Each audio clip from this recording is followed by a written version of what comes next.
When we talk about game changers on the offensive side of the ball, Jazz Chisum is someone who I think gets underrated and overlooked in those conversations. Sometimes when I talk about Jazz Chisum, I get comments or mentions or tweets where people are saying he isn't someone who helps this offense, and to just look at the batting average. And while I do think it's fair to point out his batting average at times, I also think that it completely overlooks the things he does well, and overall is a very simplistic way of evaluating Jazz Chisum. He had a 3-run home run yesterday that helped catapult the Yankees to a 9-6 victory over the Boston Red Sox, and since coming back from the IL, his impact has immediately been felt. A power-hitting infielder who gets underappreciated for his defense and base-running value, Jazz Chisum has immediately provided the spark the Yankees need for their offense as they enter a June where the Rays are hot, the Blue Jays are hot, and now they're going to have to keep up this pace if they want to maintain a healthy division lead. Before we get into everything and talk about Jazz Chisum, make sure you guys like, comment, subscribe, and turn on that notification bell to check out Fireside Yankees on all of your favorite social media platforms. There's an Instagram, a TikTok, a Twitter, a Facebook, and of course this YouTube page. And there's a website as well, empiresportsmedia.com, where we have written coverage on all of your favorite New York sports teams. I've got a top 10 prospects update coming out for the New York Yankee organization, so you do not want to miss that. That'll also be a video, and if you want to check that stuff out, again, check out empiresportsmedia.com, and links to everything I just mentioned are in the description below. Without further ado, though, let's get into today's video. Jazz Chisum has been incredible for the Yankees on the defensive side of the ball this year. He has +3 defensive runs saved, +2 fielding run value, and he's done it at second base. Now he's playing third base, and the defense at third base, from just an eye test, has looked really good early on. Last year, he had -2 defensive runs saved and +6 outs above average, but I think the outs above average were a better reflection of his defensive value than the defensive runs saved. Furthermore, I think that his defensive talent at third base is excellent. While I do prefer him at second base over DJ LeMahieu because I don't love DJ LeMahieu's range, I do understand that Jazz Chisum's playing third base because DJ feels more comfortable at second, and if you look at all of the infielders on the roster right now, DJ LeMahieu is probably the guy who's earned the most playing time between the group of him, Peraza, and Pablo Reyes. Yorbit Vivas was optioned, and he wasn't someone who was really competing for those at-bats either based on his performance. Jazz Chisum has done an excellent job holding the fort down defensively and being someone who can move around the infield and even play some center field thanks to his excellent range and arm talent. I really like good defenders. I value good defenders. I think that good defense is something that fans overlook because it's not as easy or forward-facing as good offense. Good offense changes the scoreboard. Good offense gets put on the box score. You don't see defensive runs saved in your box score. You don't see outs above average in your box score, and you don't see these highlight plays in the box score as well. Furthermore, broadcast angles can really dumb down a play or make a play look better than it actually was. Our eye test or our film review based on broadcast angles are not good. They're just not good. You don't get a good look at a play, and oftentimes that results in people misevaluating how good of a defender someone is if they're just looking at the film. It's important to look at defensive data, and if you're going to use film, number one, you have to know what to look for, and number two, you shouldn't be relying on broadcast angles either. So that's my whole spiel about defense right there, but Jazz Chisum is so smooth out there with the Yankees between this year and last year. He has +6 fielding run value combined at second and third base, and that's in just 80 games played. So if you prorate that over a full season, let's say 150 games, he's going to put up around +11 fielding run value. That is elite defense, and he's doing it at multiple positions. I really love what he brings to the table defensively, and I don't think enough Yankee fans really appreciate that enough about Chisum.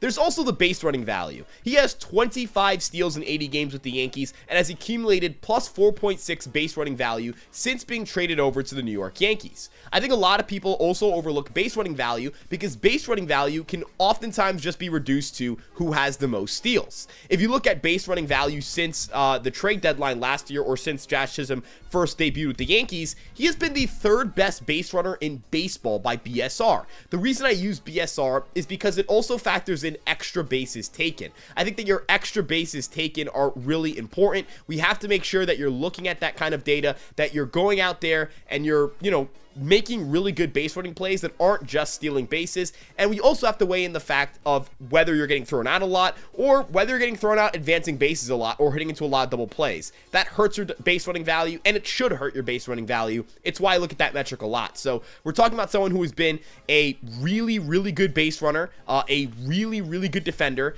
and offensively, he is not valued enough. Offensively, he has a 130 WRC plus with the Yankees between this year and last year. This season, he has a 126 WRC plus. That is weighted runs created plus. A 130 means that he's 30% better than league average. A 126 would mean that he's 26% better than league average. 100 is average. Anything above or below that, the difference between that and 100 is the percentage points you are better or worse than the league average. I know that, again, a lot of people are going to reference the batting average. He is hitting 223 on the season, and that is below average. And the 326 on base percentage is right around the league average, but you know that Jazz Chisholm isn't an on base guy. He is a power hitter. He is someone who's going to go out there and try and hit home runs, try and hit doubles, try and do whatever he can to do damage on contact. And that's valuable to have in your middle infield. I know that people would appreciate a higher batting average, and that's something that looks a little bit better on the back of the baseball card, but I think that that's not acknowledging the way that the game has changed over the last few years. Hitting for average is just a lot harder to do when guys are throwing way harder, when pitchers are moving way more, when pitchers are better than they've been really at any point in human history. Again, I know that somebody's probably sitting back and laughing at that claim, but the average fastball velocity for a right-handed pitcher right now is 95 miles an hour. I think league-wide is about 94.6. That's crazy. I mean, that's not how things are supposed to be.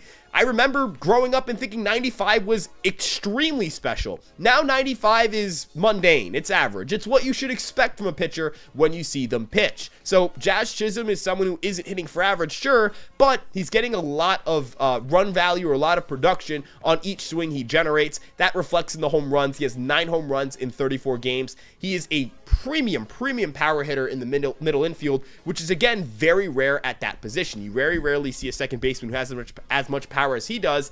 And even among third basemen, his power is really elite. He does a very good job at hitting home runs. He takes advantage of that right field porch in Yankee Stadium. He is someone who I think, again, gets underappreciated because his skill set is a little bit all or nothing. It does produce some volatility. There are some at-bats that are frustrating, but the overall value, the over the course of 150 games value, should be good enough that Jazz Chisholm is seen as a firmly above average hitter. When you look at some of the improvements he's made at the plate, this season he's walking more than he ever has in his career, a 10.6% walk rate. That is almost 2% better than his previous career high, which was 8.7% in 2022.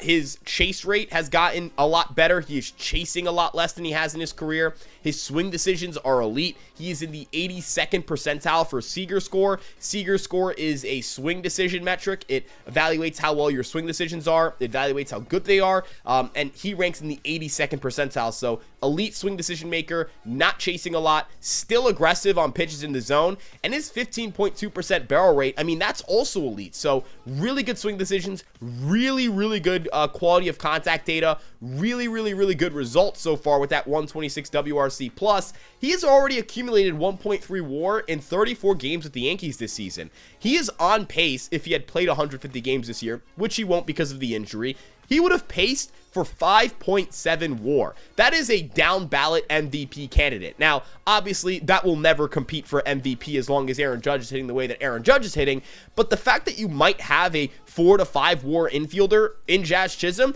is a massive win for the Yankees, and the way he accumulates value is extremely important for the Yankees as well. Yes, he's a good hitter. Yes, he's hitting for power. And yes, those are things that the Yankees have on their team. They're not deprived of good hitters. They're definitely not deprived of power hitters. But you could argue that defensively and base running wise, there are still things that they can improve on. Having Jazz Chisholm immediately improves their defense in the infield, and it definitely improves their base running. I think that Jazz Chisholm gets undervalued because guys like him who have a lot of strikeouts, a lot of home runs, and not a high average tend to be butchers on the bases and butchers defensively. You think of guys like Adam Dunn. You think of a Giancarlo Stanton. You don't think of guys like Nico Horner or Ha-Sung Kim, or, even someone like Matt Chapman is kind of in this category of he's a good base runner, but he's not a dynamic base runner. He has 2 of the 3 skills. He doesn't have all 3, and he's another guy who I think gets underappreciated. But when you think about these big power hitters, You think of guys who are not great defensive players, and if they're a great defensive player, they're probably not a great base runner. There's something that they lack that prevents them from being an elite hitter or elite player. It's what makes someone like Aaron Judge such a unicorn.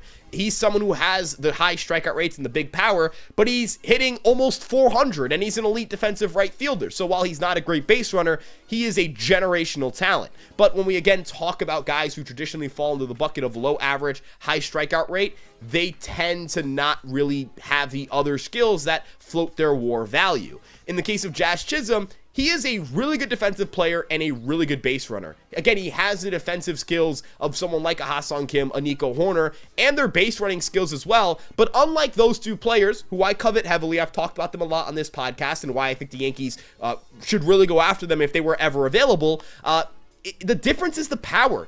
Jazz Chisholm has way more offensive upside. Jazz Chisholm can hit 5th on a contender. Jazz Chisholm can hit 3rd on a contender. Those guys cannot do that. They cannot hit 3rd on a contender. They do not hit the home run ball the way that Jazz Chisholm does. They are not a massive threat when a pitcher throws a fastball in the zone the way that Jazz Chisholm is. So again, when we talk about what Jazz Chisholm provides, he is such a unique profile in this sport where he is this all-or-nothing offensive player who does have a lot of the deficiencies of an all-or-nothing offensive player, the big strikeout rate, the big power, the really low average, but he meshes that and he blends that with a really, really good, well-rounded profile on the base running and defensive side. He is one of the best infielders in the game right now. He is someone who just does not get enough love from Yankee fans for what he has done with the New York Yankees.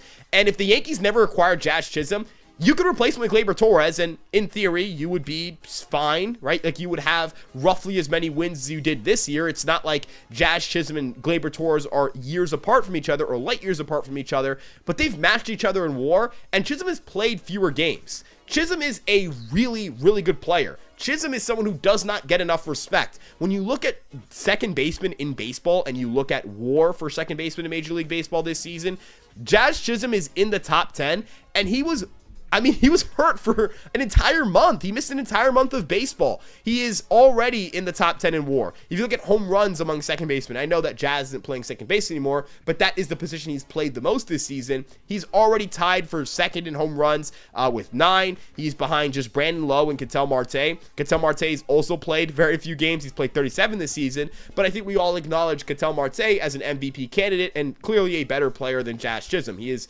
a different level of player. That guy should have some MVPs in his, in his award shelf, but he's played in the same league as Ohtani last year, and he's dealt with some health issues, so it hasn't really gone his way in that regard. But Chisholm is a dynamic power hitter. He's a dynamic player at the second base position, and then you move him over to third base, where this third base position is bad, guys. It's bad. You have Jose Ramirez. You have Alex Bregman. You have Matt Chapman. You have Manny Machado. You have Isaac Paredes. Maikel Garcia, I'll give him his flowers as well. But once you get past there, it's a lot of It's a lot of guys where, you're not really sure if they're going to stick at third base. You're not really sure if they can stick at third base. And if their bats are carrying them at the position, their glove is not. There are not a lot of very well-rounded players at this position anymore. It's a position that the Yankees have moved Jazz Chisholm to because they don't believe they're going to get a player that they can acquire at the deadline who's going to make much of an impact playing third base. So, again, Chisholm's versatility, his willingness to move around the infield, his power, his speed, his defense, these are all things that the Yankees have really coveted in a player, and all things the Yankees have in Chisholm. Yeah, he'll have some really poor at-bats, and he'll swing and miss, and you're going to really be frustrated when he strikes out with a runner on third and 1 out, and he doesn't move the runner over, but you'll take that when he hits those big home runs, when he makes game-changing defensive plays, when he moves over to second, when he steals second and steals third in the same game, and finds a way to create a run.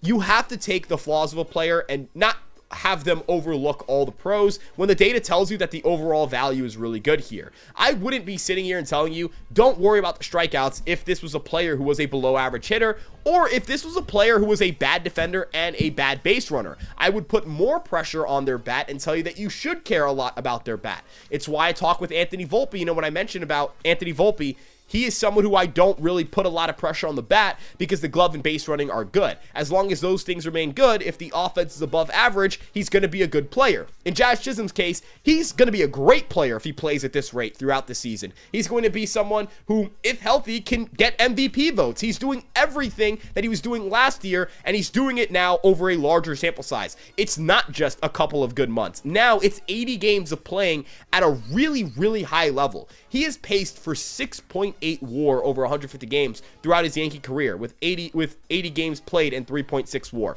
27 steals, 20 home runs. I mean, this guy, if you put that over 150 games, would be having one of the better infield seasons we've ever seen. This guy would be an MVP candidate, and well, not really because of Aaron Judge, but he'd be an MVP2 candidate. That's kind of what the AL has devolved into.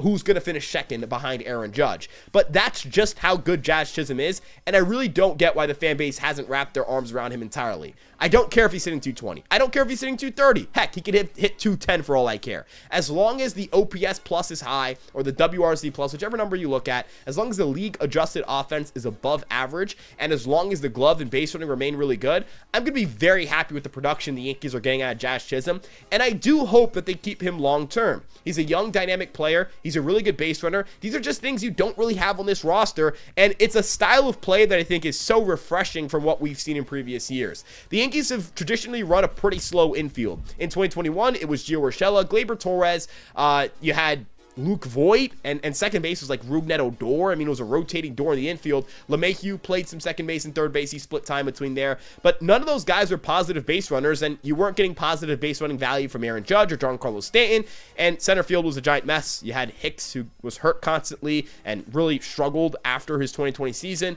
Brett Gardner was getting up there in age, wasn't really the dynamic base runner that he was early in his career. And, you know, when you acquired Joey Gallo, he was also not going to steal 20 to 25 bases, although he's a better base runner than I think, again, people gave him credit for, but again, not really a dynamic one.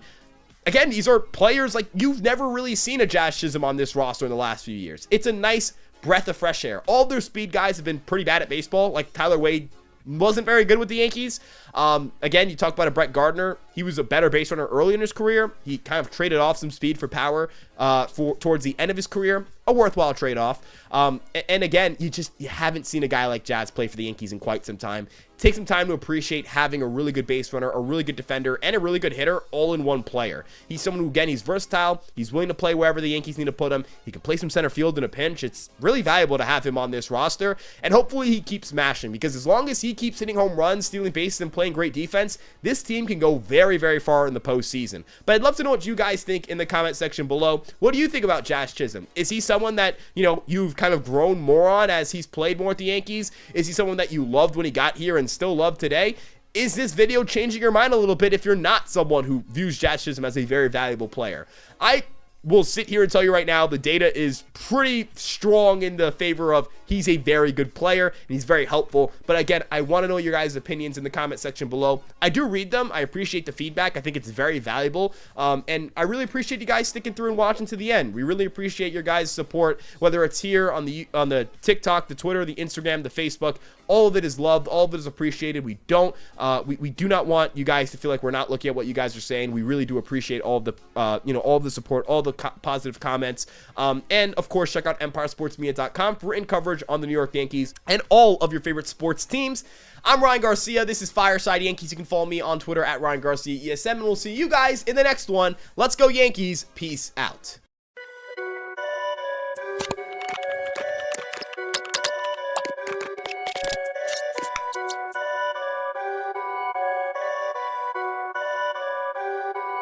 Perfect.